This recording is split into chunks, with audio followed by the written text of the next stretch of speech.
Yo bande de gens, je sais pas vous, mais moi j'adore les fabuleux. Mais genre, je les adore vraiment. Limite, je pourrais les baiser. Ils sont mignons, très attachants, mais aussi très puissants. Considérés comme rares, encore plus que les légendaires, ce qui les rend uniques. Mais au final, qui sont ceux qui font partie de mon top 10 de cœur? Ayant déjà fait une vidéo sur mes Pokémon légendaires préférés, voici donc la suite avec, cette fois, mes Pokémon fabuleux préférés. L'humanité va devoir répondre de ses Je vous invoque.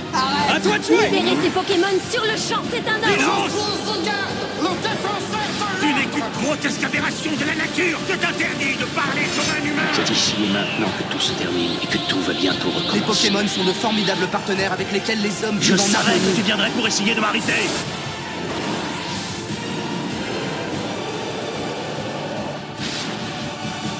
Je vous invoque. Quel déo! Pour commencer, parlons du poulain combattant de la 5G, censé représenter D'Artagnan des Trois Mousquetaires dont sont inspirés lui et ses confrères. Et faut quand même l'avouer, il dégage quelque chose. D'ailleurs, à la question « Tu préfères quelle forme entre son aspect normal et son aspect décidé ?» Bah, j'ai pas spécialement de préférence en fait, car je trouve que les deux formes ont chacune une utilité et un style propre. Et surtout, son apparence de poulain combattant le rend trop cool selon moi. C'est surtout parce que t'aimes les chevaux, non? Non, ça c'était mon ex. J'aime surtout le mélange de ces couleurs entre bleu ciel et rouge clair. Et vous savez que j'aime particulièrement ces couleurs si vous regardez mon pseudo. Et puis j'aime un peu les chevaux, c'est vrai. Volcanion.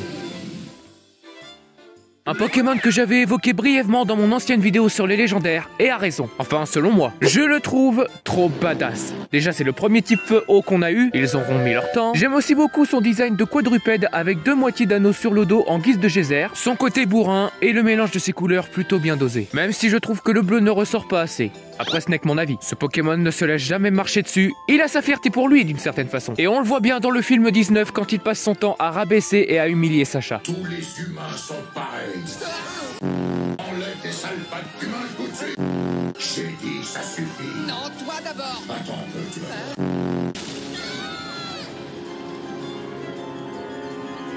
voir. PTDR, j'adore ce film. Meloetta. On vient de voir un gros bourrin capable de renverser des montagnes, quittons un peu cette violence pour quelque chose de plus doux et de plus harmonieux. Un Pokémon qui ne me parlait pas la première fois que je l'ai vu, mais qui a su marquer tous les fanboys de la 5G de par son apparence et de par l'une des meilleures musiques de la saga, j'ai nommé Meloetta.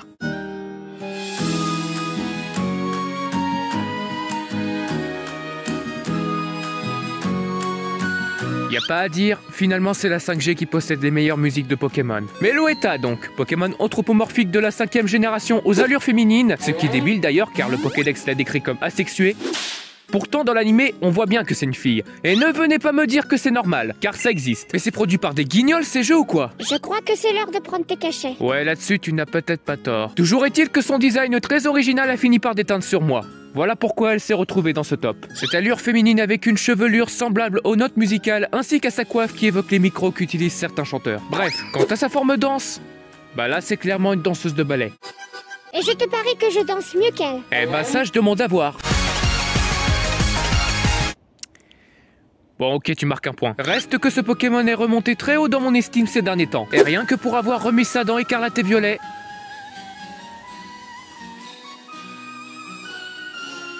Vous avez ma bénédiction, Game Freak. Shaymin. Et dire que ZFR avait peur que je ne le mette pas dans ce top. Non mais ça va pas, non. En termes de flow, je vois difficilement comment on peut faire mieux. Ah bah si en fait, le reste du top 10. Mais pour l'heure, attardons-nous sur Shaymin. Regardez-moi cette assurance dans ce regard. La forme de ses oreilles qui rappellent des ailes, son apparence canine. Ou un renne, c'est comme vous voulez. Et sa petite cape foulard en forme de fleur. Là où sa forme terrestre est toute mimi, ici, il gagne largement en assurance et en classe. Ce n'est pas pour rien qu'il a eu l'honneur de faire partie de mon équipe dans Légende Arceus. Sans oublier le film Pokémon où il apparaît qui est pas mal du tout. Mais comme je l'ai dit avant, je considère qu'il y a mieux. Au moins, j'ai pu caser ce petit champion. Arceus. Je vous vois venir. Ouais, mais Thomas, il est déjà apparu dans ta vidéo des Pokémon légendaires préférés. Ouais, mais Thomas, c'est pas un légendaire, c'est un fabuleux. Il ne sait pas les différencier. On sait que tu es Arceus, tu en as déjà parlé. Arceus, c'est pas un légendaire, fabuleux, la Henry. C'est bon? Je peux continuer? Fort bien. Oui, je sais qu'Arceus est un Pokémon fabuleux et que j'en parle dans ma vidéo sur les Pokémon légendaires. Le truc c'est que je considère Arceus comme un Pokémon légendaire et fabuleux. Parce que certes, il est obtenable par événement, mais en même temps, C'est Dieu les gars. Le petit aparté fait, on peut poursuivre. En soi, j'ai déjà dit pourquoi ce Pokémon est l'un de mes préférés, mais je tenais vraiment à le replacer ici pour refaire un rapide point sur son classement parmi les légendaires et les fabuleux. Après, libre à vous de le considérer comme l'un ou l'autre. Mais voilà, Arceus, dieu des Pokémon, mélange très pertinent de couleurs entre le blanc et le jaune pour mettre l'accent sur son côté divin, le fait de pouvoir prendre tous les types, ses anneaux jaunes, bref, next. Marshadow. Je vous ai déjà dit récemment que j'étais fan des Pokémon trop dark. Bah non. Ah, bah maintenant vous le savez. Je trouve que Marshadow mérite qu'on lui rende justice. Dans le sens où tout le monde était chaud lors de sa sortie sur Usul. Puis au final, plus rien depuis. Alors que bon sang, ce Pokémon est trop cool. Son corps vaporeux tel les ombres des esprits qui rôdent la nuit dans les cimetières. Pardon. Ses yeux orange aux pupilles jaunes. Non mais regardez-moi ce regard. Trop de flow. Et je ne parle même pas de sa forme qu'il acquiert à chaque utilisation de son attaque signature, que ce soit normalement ou en force Z. Et ouais, maintenant il a une capuche. Qu'est-ce que tu vas faire? Extrêmement déçu par contre qu'on n'ait pas eu de réel événement avec lui plutôt qu'une simple distribution sans aucune saveur. Game Freak. Mais bon, j'espère qu'on le reverra un jour parce que j'adore ce Pokémon. Zeraora. Et oui, ce n'est pas pour rien que je l'ai incrusté dans mon écran de fin de l'une de mes dernières vidéos. Faut être attentif à chaque détail. Zeraora est juste trop beau. Comme dirait Kélian, on dirait une sorte de Lucario de foudre et tout. Incroyable. Et puis bah, c'est vrai, c'est tellement vrai. Il est trop génial. C'est un gros chat électrique qui te met des plasma punch en pleine poire avec ses moustaches en forme d'éclair, mais oh là là, quel dieu! On sent qu'il n'est pas là pour rigoler. Et ça, j'adore. Non franchement, je n'ai rien de plus à dire sur lui. C'est un banger absolu. Et lui aussi, je trouve qu'il mériterait qu'on lui rende justice. Victini.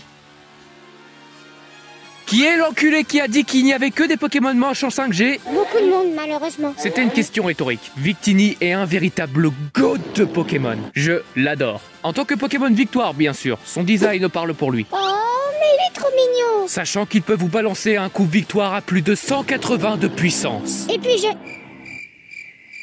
Oui, bon, je vais peut-être retourner entraîner mon Mélofée pour le coup. Ses yeux bleus aux pupilles blanches le rendent juste trop craquant. Sans parler de ses deux queues qui lui servent d'aile à l'arrière. J'avoue, j'en suis jaloux. Alors certes, il est mimi, mais faut pas l'emmerder. Comme je l'ai dit, il a accès à l'attaque de type feu la plus puissante de Pokémon. Il mérite très clairement cette 3e place sur le podium.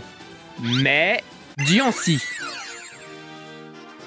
Ouais bah, c'est pas pour rien que ma chaîne s'appelait Thomas Diancie dans ses débuts et qu'elle m'a accompagné en tant qu'acolyte pendant plus de 5 ans à travers les Flash Info. Disons que j'ai une relation particulière avec ce Pokémon.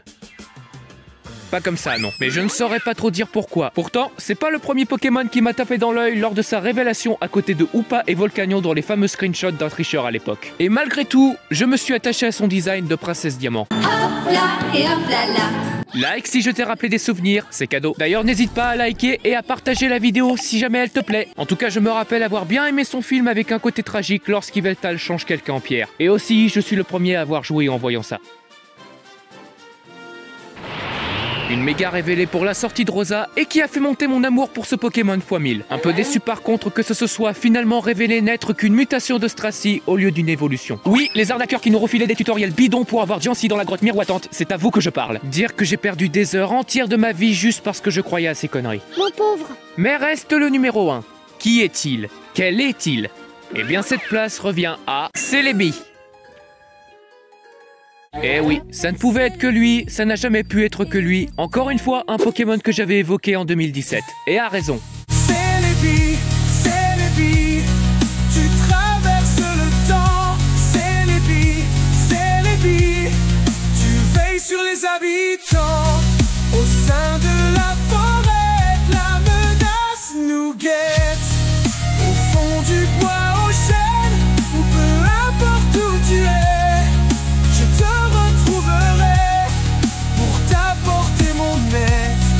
Originaire de Bourgeon, je suis un dresseur qui recherche ta protection.